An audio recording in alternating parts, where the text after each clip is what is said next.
നമസ്കാരം, ഞാൻ ഡോക്ടർ ബ്രിജേഷ്. സ്വാഗതം കരിയർ പാത്വേയിലേക്ക്. +2 ബയോളജി പഠിച്ചവർക്കുള്ള ഒരു ആശ്രയമാണ്, അല്ലെ വലിയൊരു ആഗ്രഹമാണ് നീറ്റ് ക്ലിയർ ചെയ്ത് MBBS അഡ്മിഷനിലേക്ക് എത്തുക എന്നുള്ളത്. എന്നാൽ നാം അറിയുന്നത് പോലെ ഏതാണ്ട് 20 ലക്ഷത്തോളം പേര് നീറ്റിന് അപ്ലൈ ചെയ്യുന്നു, 15 ലക്ഷത്തിൻ്റെ അടുത്ത ആൾക്കാരെ എഴുതുന്നു. എന്നാൽ 1 ലക്ഷത്തിൽ താഴെ MBBS സീറ്റുകൾ മാത്രമേ നമ്മുടെ രാജ്യത്ത് ആകമാനമുള്ളൂ. അതുകൊണ്ട് തന്നെ MBBSന് അഡ്മിഷൻ നീറ്റിലൂടെ ലഭിക്കുക എന്ന് പറഞ്ഞാൽ അത്ര നിസ്സാരമായിട്ടുള്ള ഒരു കാര്യമല്ല. പലരും നീറ്റിന്റെ റിസൾട്ട് വരുമ്പോൾ നിരാശപ്പെടുന്നത് കണ്ടിട്ടുണ്ട്. അപ്പൊ ഇനി പ്ലാൻ ബി എന്താണ്, അല്ലെങ്കിൽ ഇനി എന്താണ് മറ്റ് ഓപ്ഷനുകൾ? അക്കാര്യങ്ങളാണ് നമ്മൾ ഈ വീഡിയോയിൽ പരിശോധിക്കുന്നത്.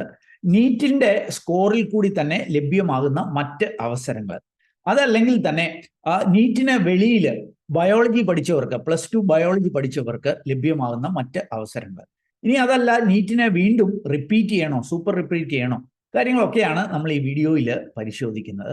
ഒരു എക്സ്പേർട്ടുമായിട്ട് ഡിസ്കസ് ചെയ്തുകൊണ്ട് നമുക്ക് ഈ കാര്യങ്ങളൊക്കെ മനസ്സിലാക്കാം. വീഡിയോയിലേക്ക് കിടക്കുന്നതിന് മുമ്പായിട്ടൊരു ചെറിയ കാര്യം, ചാനൽ ഇതുവരെയും സബ്സ്ക്രൈബ് ചെയ്തെങ്കിൽ ദയവായിട്ട് ഒന്ന് സബ്സ്ക്രൈബ് ചെയ്യുക. അങ്ങനെയാണെങ്കിൽ മിക്കവാറും എല്ലാ ദിവസവും വൈകുന്നേരങ്ങളിൽ നമ്മുടെ ചാനലിൽ അപ്ലോഡ് ചെയ്യുന്ന ഇതേപോലെയുള്ള കരിയർ അറിവുകൾ അല്ലെങ്കിൽ തൊഴിൽ അവസരങ്ങളൊക്കെ നിങ്ങൾക്ക് ലഭ്യമാകും. വീണ്ടും സ്വാഗതം കരിയർ പാത്വേയിലേക്ക്.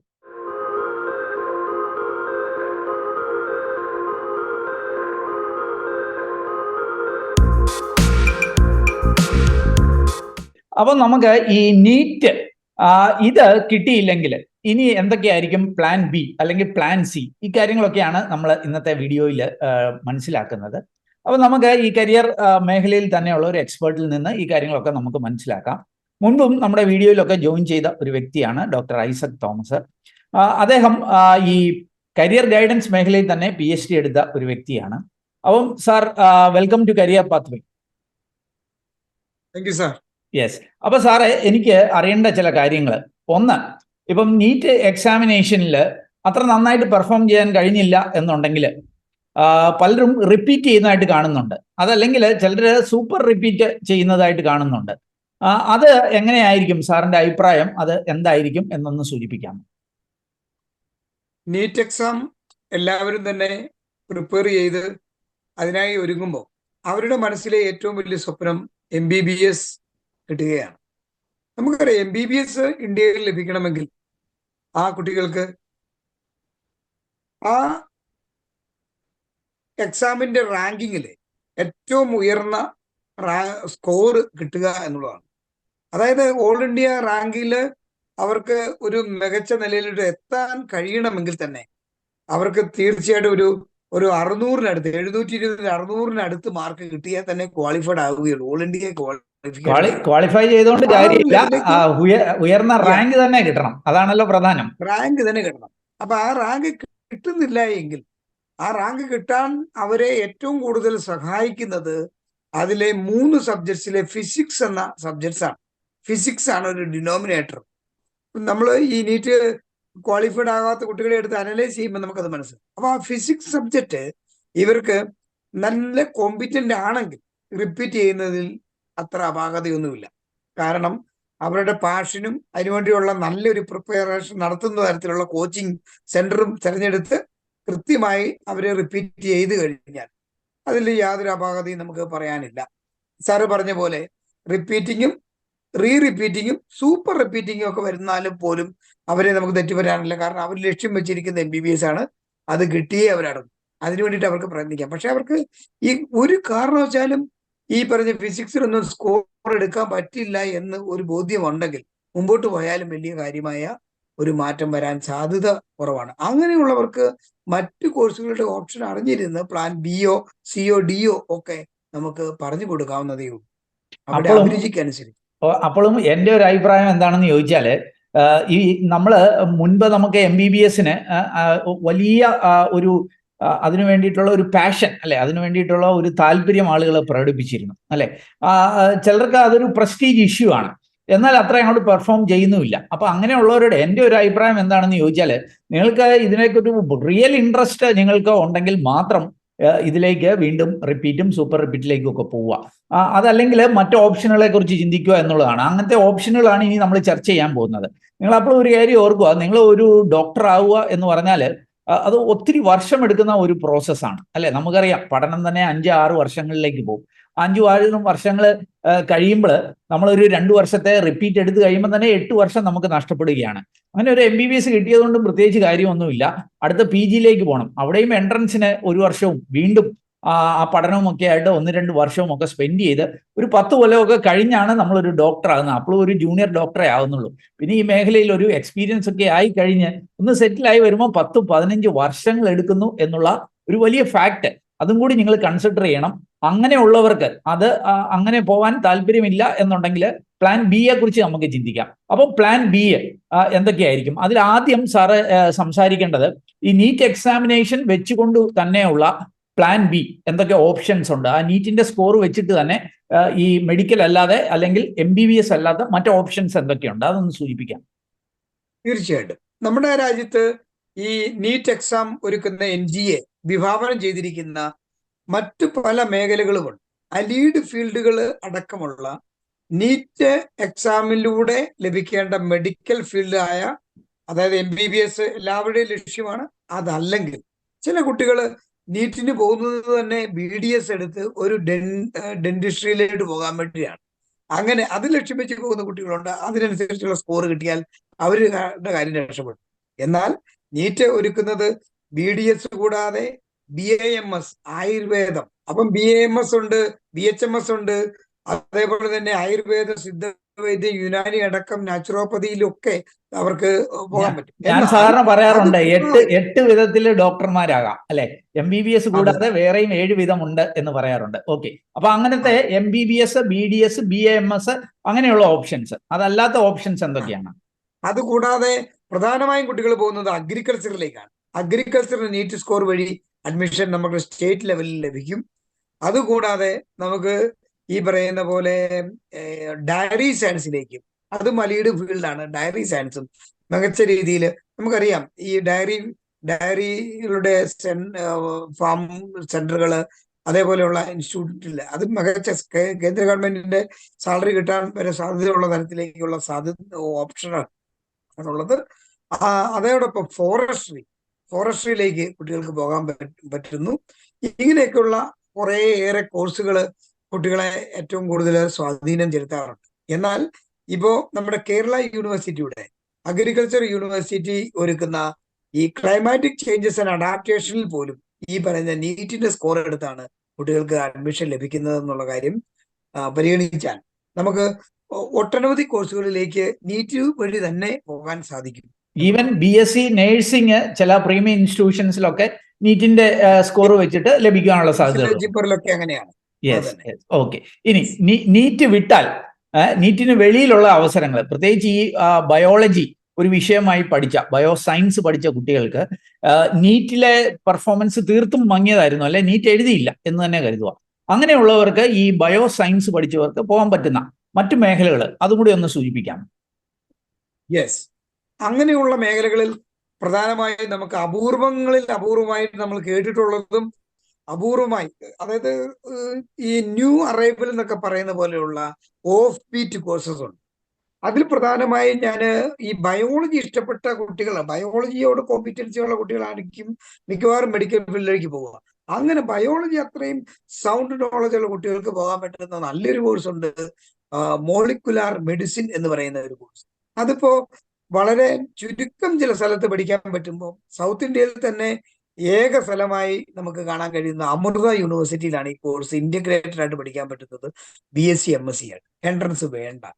അവരുടെ ഒരു നോമിനൽ ആയിട്ടൊരു ഇന്റർവ്യൂ ഒക്കെ അറ്റൻഡ് ചെയ്ത് അതിനോടൊരു ആപ്റ്റിറ്റ്യൂഡ് ഉണ്ടോ എന്ന് ഒന്ന് പ്രൂവ് ചെയ്ത് കഴിഞ്ഞാൽ ആ കോഴ്സിന് അഡ്മിഷൻ കിട്ടും. പക്ഷെ പലർക്കും അറിയത്തില്ലാത്തതുകൊണ്ട് ഒരുപാട് കുട്ടികൾ അങ്ങോട്ട് ചെല്ലാത്തതിനാലാണ് എൻട്രൻസ് പോലും വെക്കാത്തതെന്നാണ് ഞാൻ മനസ്സിലാക്കുന്നത്. അതിന്റെ മരുന്നിൽ റിസർച്ച് ആണ്, അതുകൂടെ ഒന്ന് സൂചിപ്പിക്കാം. മരുന്നുമായി ബന്ധപ്പെട്ടിട്ടുള്ള നിർമ്മാണവും അതിന്റെ വർക്കിംഗ് പാറ്റേണിലും ഒക്കെ എത്രമാത്രം ഹ്യൂമൻ ബോഡിയിൽ അനാട്ടമിക്കലായിട്ട് എത്രമാത്രം അത് വർക്ക് ചെയ്യുന്നു എന്നുള്ളതും അതിന്റെ ഉപരിപഠനം, ഇത് റിസർച്ച് ആപ്റ്റിറ്റ്യൂഡ് വേണ്ട ഒരു ഫീൽഡാണ്. അങ്ങനെയുള്ള ഒരു കുട്ടികൾക്ക്, അങ്ങനെ ഒരു ഇൻട്രാപേഴ്സണൽ സ്കിൽസ് ഒക്കെ ഉള്ള ഇരുന്നിടത്ത് വർക്ക് ചെയ്യാൻ കഴിയുന്ന കുട്ടികൾക്ക്, ലാബ് ലബോറട്ടറിയിലൊക്കെ ഇരുന്ന് വർക്ക് ചെയ്യാൻ കഴിയുന്ന കുട്ടികൾക്ക് ഏറ്റവും മികച്ച ഒരു ഫീൽഡാണത്. ഈവന് അത് US-ലേക്കും അത് ഡെവലപ്ഡ് കൺട്രികളിലേക്കും ഒക്കെ പോയി ഉപരിപഠനം നടത്താനുമുള്ള സാധ്യത ഈ അമൃത തന്നെ ഒരുക്കി കൊടുക്കുന്നു എന്നുള്ളതാണ് അതിൻ്റെ അത് ഏറ്റവും പ്രധാനപ്പെട്ട ഒരു വസ്തു. അങ്ങനെ ഒരു കോഴ്സ് ഉണ്ട്. ഇനി സുവോളജി എടുക്കുന്ന കുട്ടികൾ, നമുക്കറിയാം നമ്മുടെ നാട്ടിൽ സുവോളജി വളരെ ഈസി ആയിട്ട് അഡ്മിഷൻ കിട്ടാൻ ചാൻസ് ഉണ്ട്. അതുകൊണ്ട് തന്നെ എയ്ഡഡ് സ്ട്രീമിലാണ് സുവോളജി പഠിക്കാൻ പറ്റുന്നത്. വലിയ പൈസ മുടക്കാതെ ഒരു ഗ്രാജുവേഷൻ നമുക്ക് പഠിച്ചിട്ടുണ്ട്. ആ ഗ്രാജുവേഷൻ പഠിക്കുമ്പോൾ തന്നെ നിങ്ങൾക്കൊരു ഒരു എൻട്രൻസ് എഴുതാൻ പറ്റുമോ? ആ എൻട്രൻസ് മറ്റൊന്നിലേക്കുമല്ല, അത് എംബ്രിയോളജി എന്ന് പറയുന്ന ഒരു കോഴ്സിലേക്കാണ്. ആ എംബ്രിയോളജി കോഴ്സ് എന്താണ്? അതായത് കുട്ടികളുണ്ടാകാത്ത ദമ്പതികൾക്ക് അവരുടെ ആ ഹോർമോൺ ഇംബാലൻസുകളോ മറ്റ് ശാരീരികമായ പ്രശ്നങ്ങളോ മനസ്സിലാക്കിയെടുത്ത് അതിന് ഒരു ഫലപ്രദമായ ചികിത്സ കൊടുത്ത് അവർക്ക് കുട്ടികളെ ഉണ്ടാവാനുള്ള സാധ്യതയാണ് അവിടെ ഒരുങ്ങുന്നത്. അപ്പോൾ അങ്ങനെയുള്ള ഒരു ഒരു ഒരു ഒരു എക്സ്പെർട്ടായി മാറാൻ കഴിയുന്ന ഒന്നാണ് എംബ്രിയോളജിസ്റ്റ് എന്ന് പറയുന്ന ഒരു പ്രൊഫഷൻ. ആ പ്രൊഫഷനോട്ട് വരാൻ നമുക്ക് ഇപ്പൊ ഈ അമൃതയുടെ പറഞ്ഞ പോലെ തന്നെയാണ് സൗത്ത് ഇന്ത്യയിലെ അപൂർവമായിട്ട് ഇവിടെ മാത്രം ലഭിക്കുന്ന ഒരു ചാൻസ് ആണ് എംബ്രിയോളജി എന്ന് പറയുന്ന കോഴ്സ്. നമുക്ക് മണിപ്പാൽ യൂണിവേഴ്സിറ്റി അറിയപ്പെടുന്നത് തന്നെ മെഡിക്കൽ യൂണിവേഴ്സിറ്റി എന്നാണ്. ആ യൂണിവേഴ്സിറ്റിയിൽ നമുക്ക് അവിടെ MSc പഠിക്കാൻ പറ്റും. സുവോളജി പഠിച്ചവർക്ക് എഴുതാം. പക്ഷെ ഇത് പല സുവോളജി പഠിച്ച കുട്ടികൾക്കും അറിയില്ല. അപ്പോൾ അതിനാൽ ഈ സുവോളജി ലളിതമായി വളരെ അനായാസം നിങ്ങൾക്ക് പഠിച്ച് അതോടൊപ്പം നിങ്ങൾക്ക് ഈ എൻട്രൻസിനോട് ഒരുങ്ങിയാൽ തീർച്ചയായിട്ടും അതൊരു നല്ല കരിയറായിട്ട് മാറും. ഒരു ലക്ഷത്തിലേറെ സാലറി സ്റ്റാർട്ടിങ്ങിൽ കിട്ടാൻ പറ്റുന്ന ഒരു മികച്ച പാരാമെഡിക്കൽ കോഴ്സാണ് ഈ എംബ്രിയോളജി എന്ന് പറയും. ഓക്കെ, അവിടെ തന്നെ എനിക്കൊരു കാര്യം ആഡ് ചെയ്യാനായിട്ടുള്ളത്, അപ്പൊ സാറ് സൂചിപ്പിച്ചത് നമുക്ക് ഈ കൺവെൻഷനൽ ആയിട്ടുള്ള ഡിഗ്രികൾ സുവോളജി, ബോട്ടണി അങ്ങനെയൊക്കെ ഓപ്റ്റ് ചെയ്താൽ പോലും അതിന്റെ PG ഇതേപോലെയുള്ള എംബ്രിയോളജി പോലെയുള്ള കുറേയും കൂടെ നിഷ് ആയിട്ടുള്ള മേഖലകളിൽ പഠിച്ചുകൊണ്ട് തന്നെ ഒരു ഡോക്ടറിന്റെ ഒക്കെ ആ ലെവലിൽ തന്നെ നിൽക്കുന്ന അവസരങ്ങളിലേക്ക് എത്താം എന്നുള്ളതാണ്. അപ്പോൾ സാറേ, ഈ FARM-D പോലെയുള്ള ഫാർമസി മേഖലയിലെ ചില അവസരങ്ങളുണ്ടല്ലോ, അതൊന്ന് സൂചിപ്പിക്കാം. അതെ, FARM-D എന്ന് പറയുന്ന കോഴ്സ് ശരിക്കും ഒരു ഇന്റഗ്രേറ്റഡ് കോഴ്സാണ്. ഇന്റഗ്രേറ്റഡ് കോഴ്സുകൾ സയൻസ് പഠിച്ച കുട്ടികളെ ഏറ്റവും കൂടുതൽ മോഹിപ്പിക്കുന്ന ഒന്നാണ്. BSMS, ഐസർ, അതുപോലെ IISc ബാംഗ്ലൂരൊക്കെ ഒരുക്കുന്നത് ഇന്റഗ്രേറ്റഡ് പ്രോഗ്രാംസ്. അതേപോലെ തന്നെ ഈ ഫാർമസി കൗൺസിൽ ഓഫ് ഇന്ത്യ ഒരുക്കിയിരിക്കുന്ന ഏറ്റവും വലിയൊരു ഓപ്പണിംഗ് ആണ്. ഈ കോഴ്സ് വന്നിട്ട് ഒരു 10 വർഷത്തോളമേ ആയിട്ടുള്ളൂ, അധികം കാലമായിട്ടില്ല ഈ കോഴ്സ് ഇന്ത്യയിൽ വന്നിട്ട്. ഈ കോഴ്സ് പഠിച്ചവര് അല്ലെങ്കിൽ ഈ കോഴ്സ് FARM-D കഴിഞ്ഞവരാണ് US-ലൊക്കെ അല്ലെങ്കിൽ ഡെവലപ്ഡ് കൺട്രീസിലൊക്കെ മരുന്ന് പ്രിസ്ക്രൈബ് ചെയ്യുന്നത്. ആ ഒരു അവകാശം നമുക്ക് ഇന്ത്യയിൽ ആ മാത്രത്തോ ആയിട്ടില്ല എന്നുള്ളത് മാത്രമേ ഉള്ളൂ ഈ കോഴ്സിനുള്ള ഏക അപവാദം. അല്ലെങ്കിൽ ഈ കോഴ്സ് പഠിച്ചാൽ ഏറ്റവും ഗ്ലാമറസ് ആയിട്ടുള്ള മെഡിക്കൽ ഫീൽഡിൽ ഏറ്റവും ടോപ്പിൽ നിൽക്കാവുന്ന ഒന്നാണ്. MBBS കഴിഞ്ഞാൽ മരുന്ന് പ്രിസ്ക്രൈബ് ചെയ്യാനുള്ള കഴിവുള്ളത് കൊണ്ടാണ് ഈ പറയുന്ന എല്ലാവരും ഡോക്ടർ ആവാൻ തന്നെ പോകുന്നതെന്ന് വേണമെങ്കിൽ നമുക്ക് പറയാം. പക്ഷേ ആ ഒരു ലെവലിലേക്ക് നമ്മുടെ ഈ FARM-D വന്നാൽ, അതായത് BPharm M.Pharm കൂടെ കംപ്രൈസ് ചെയ്തിട്ടുള്ള ഇന്റഗ്രേറ്റഡ് ഒരു കോഴ്സാണിത്. ഈ കോഴ്സ് 6 വർഷത്തോളം പഠിക്കണം. 5.5 വർഷത്തെ പഠനം, 6 മാസം ഇന്റേൺഷിപ്പ്, 6 വർഷം കഴിയുമ്പം പാസ് ഔട്ട് ആവും. പാസ് ഔട്ട് ആയി കഴിഞ്ഞാൽ ഫാർമസ്യൂട്ടിക്കൽ കമ്പനികളിൽ ജോലി കിട്ടാം. അതുമല്ലെങ്കിൽ നമുക്ക് ഇവിടെ ഈ സ്വന്തമായിട്ട് ഒരു മെഡിക്കൽ സെന്റർ തുടങ്ങാം, അതിനുള്ള ലൈസൻസ് കിട്ടും. അതുകൂടാതെ ഇത് പഠിപ്പിക്കുന്ന കോളേജുകളിലെ പ്രൊഫസറാകാൻ പറ്റും. അങ്ങനെ എല്ലാം മികച്ച രീതിയിലുള്ള കരിയറിന് അവസരമുണ്ട്. FARM-D ഒരു നല്ല കോഴ്സാണ്. MBBS പോലെ തന്നെ പഠിക്കാൻ കഴിവുള്ളവർ മാത്രം പോയാലേ ആ കോഴ്സ് പാസ് ഔട്ടായി പുറത്തു വരും.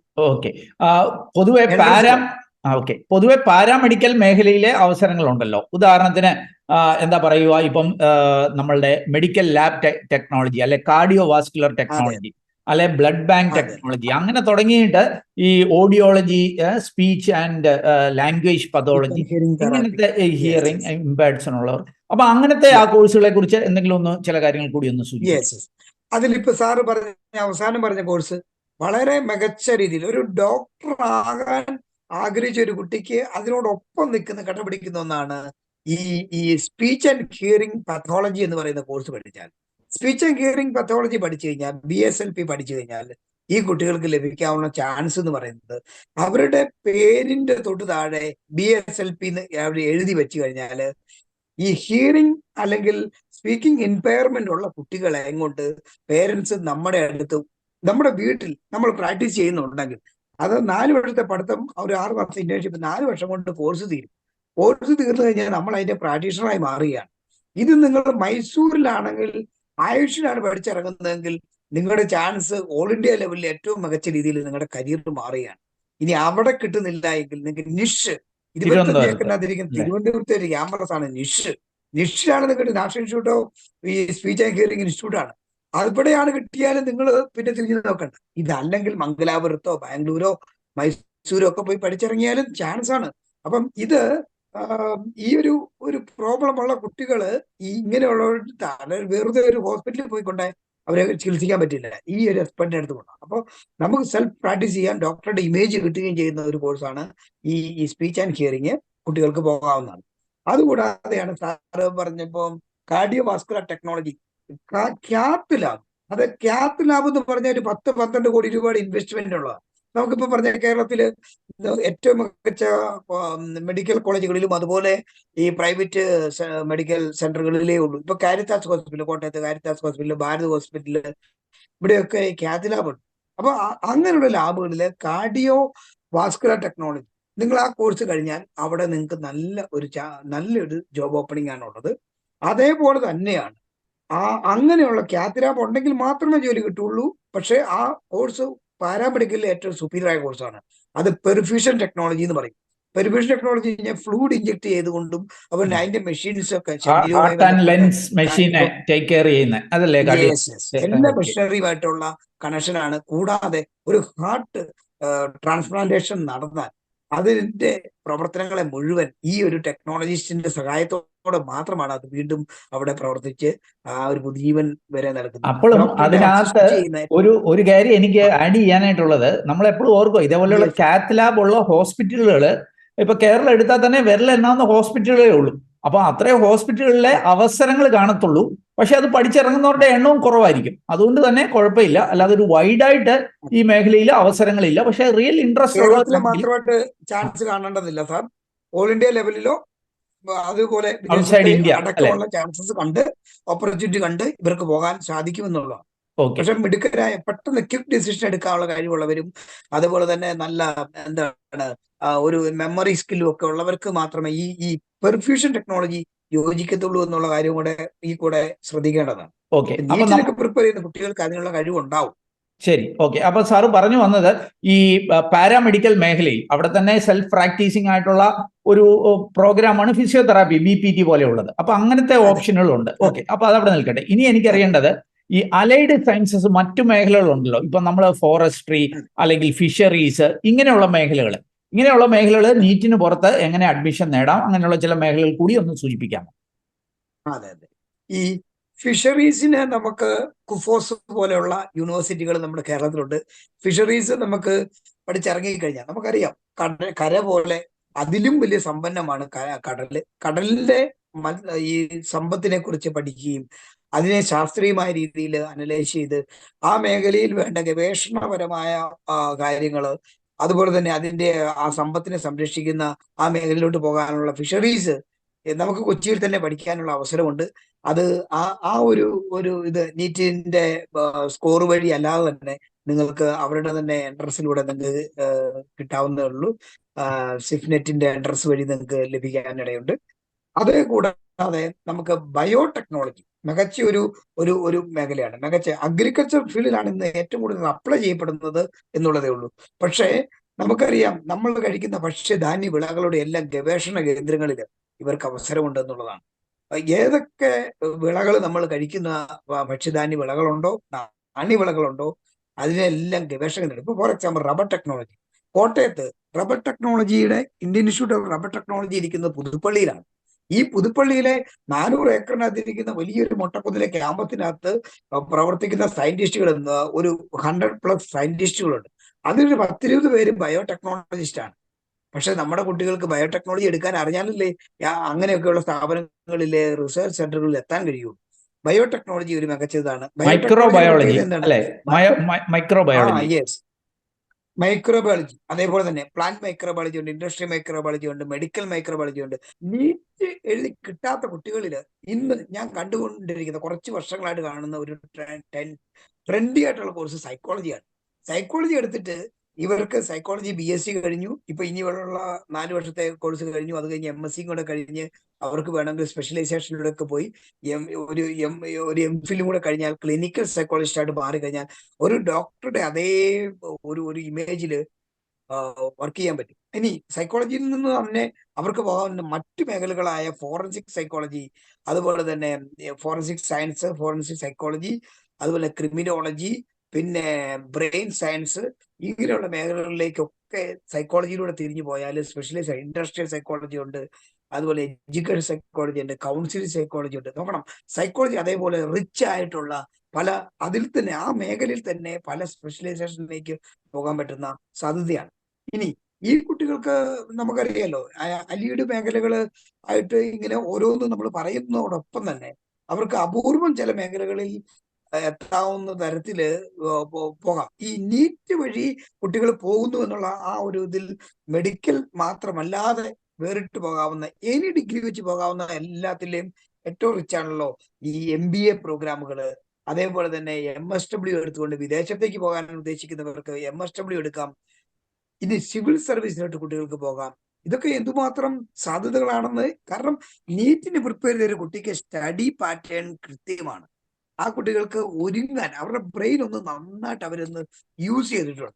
ഒരു അപ്പം സാറ് പറയുന്നത് പലപ്പോഴും നമ്മൾ കണ്ടിട്ടുണ്ട് ഈ MBBS കഴിഞ്ഞ് സിവിൽ സർവീസിന് പോകുന്നത്. അങ്ങനെ പോകുന്നതിന് പോകാതെ തന്നെ MBBS കിട്ടുന്നില്ല എന്നുണ്ടെങ്കിൽ അവിടെ വെച്ച് തന്നെ അല്ലെ ഒരു സിവിൽ സർവീസ് പ്രിപ്പറേഷൻ മനസ്സിൽ കണ്ടുകൊണ്ട് ഒരു ഡിഗ്രി എടുക്കുന്നു. ആ പാത്തിലൂടെ തന്നെ അവർക്ക് പോകാൻ പറ്റും. ഇപ്പൊ നമ്മുടെ നാട്ടിൽ തന്നെ സാറ് ശ്രദ്ധിച്ചറിയാം, പാലാ സെന്റ് തോമസ് കോളേജിൽ അഡ്മിഷൻ എടുക്കുന്ന കുട്ടികളിൽ ഒരു 20% കുട്ടികൾ സിവിൽ സർവീസ് അക്കാഡമി കൂടെ കണ്ടാണ് അവിടെ പഠിക്കുന്നത്. മാറിവാനിയസ് കോളേജിൽ അഡ്മിഷൻ എടുക്കുന്ന കുട്ടികൾ ട്രിവാൻഡ്രത്തെ സിവിൽ സർവീസ് അക്കാഡമി കണ്ടാണ് അവിടെ അഡ്മിഷൻ എടുക്കുന്നത്, അല്ലെങ്കിൽ യൂണിവേഴ്സിറ്റി കോളേജിലേക്ക് വരുന്നത്. എന്ന് പറയുന്ന പോലെ കുട്ടികൾക്ക് ആ രീതിയിലേക്കൊക്കെ പോകാം. ഇനി മറ്റൊരു കാര്യം കൂടി, ഞാൻ ഈ ബോട്ടണി എടുത്തിട്ട് കുട്ടികൾക്ക് MG യൂണിവേഴ്സിറ്റിയുടെ എൻവയറമെന്റൽ സയൻസിലെ ഈ എൻവയറമെന്റൽ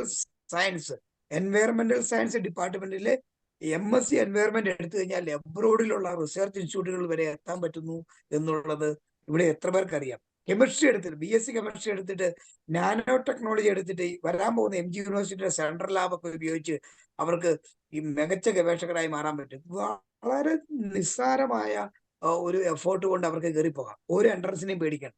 ഓക്കെ, അപ്പം സാറ് ഈ മേഖലയിൽ ഒരു MBBS കണ്ട് ഇറങ്ങിയവർക്ക് നീറ്റ് എക്സാമിനേഷനിൽ ഒന്ന് പെർഫോം ചെയ്യാൻ കഴിഞ്ഞില്ലെങ്കിൽ പോലും ലഭ്യമായിരിക്കുന്ന മറ്റ് അവസരങ്ങൾ, അത് നീറ്റിന്റെ സ്കോറിനെ ബേസ് ചെയ്തും അല്ലെങ്കിൽ നീറ്റിന് വെളിയിലും ഒക്കെ ലഭ്യമായിരിക്കുന്ന അവസരങ്ങൾ, എന്തിന് ഒരു കൺവെൻഷണൽ ഡിഗ്രി, ഒരു ബോട്ടണിയോ ഒരു സുവോളജിയോ പഠിച്ചിട്ട് പോലും പോകാൻ പറ്റുന്ന അവസരങ്ങൾ കൂടി സാറ് സൂചിപ്പിച്ചു.